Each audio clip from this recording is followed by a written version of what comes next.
So, we've had the first TV debate, and yes, it has really shaken up this election campaign. It's got people looking at the parties in a way they weren't before. In many ways, I'm not surprised. People are desperate for change, and they're looking for anything different or new. So what does it really take to change a country? Here's what I think.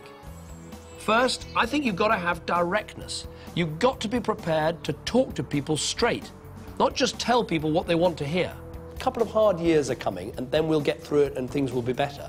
And telling people that, it may not enthuse them and make them rush down to the polling station and vote Conservative with glee, but I think it will at least get people saying, well, at least these guys are giving it to me straight. I want to try and win this election on a prospectus of telling people, yes, it will be quite difficult, but we will come through it, we're still a great country, and then we'll go on and do great things. The next thing you need to change a country is strong leadership. It's about taking a stand and taking a lead, even when that's not the easiest thing to do. I want to speak directly about the issue that is doing so much to undermine our whole political process, and that is MPs' expenses. This is public money, taxpayers' money. As MPs, we should never forget that simple fact. I don't care if they were within the rules, they were wrong. The bigger the challenges get, the more aggressively you've got to take them on. And real change in our country also needs real energy and optimism about our future. But we've got to say to people, come with us on this journey. We will do this together. We will sort out our problems together. We will be honest and frank about what needs to be done together.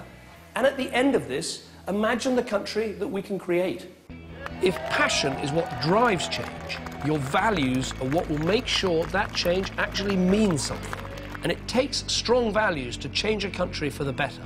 But what we do need is people who stand up and say what their values are, say what they think, say what they care about, and say how we can help to mend our broken society. Marriage is only one small part of that overall whole.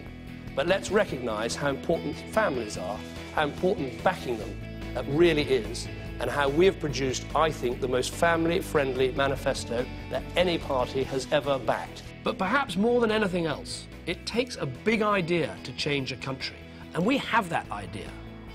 It's called the Big Society, and it means completely changing the way this country is run.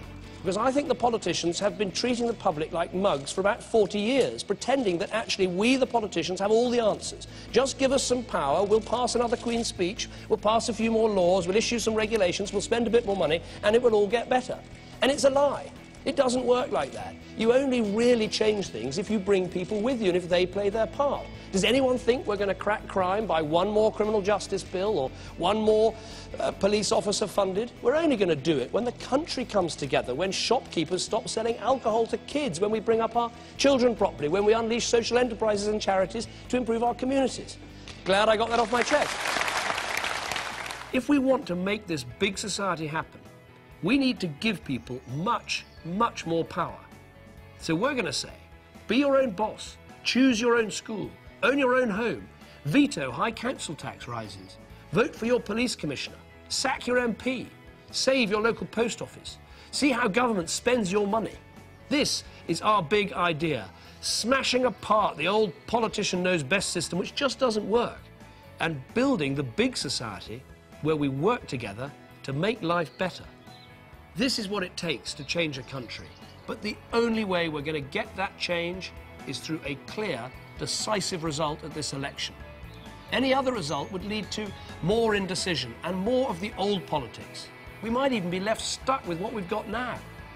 That is why we need a new, Conservative government with a strong mandate to come in and blow apart the old way of doing things from day one. To start cutting government waste from day one. To stop Labour's jobs tax in its tracks and to get our economy moving. That's what I believe, and that's what I'll be fighting for from now until May the 6th.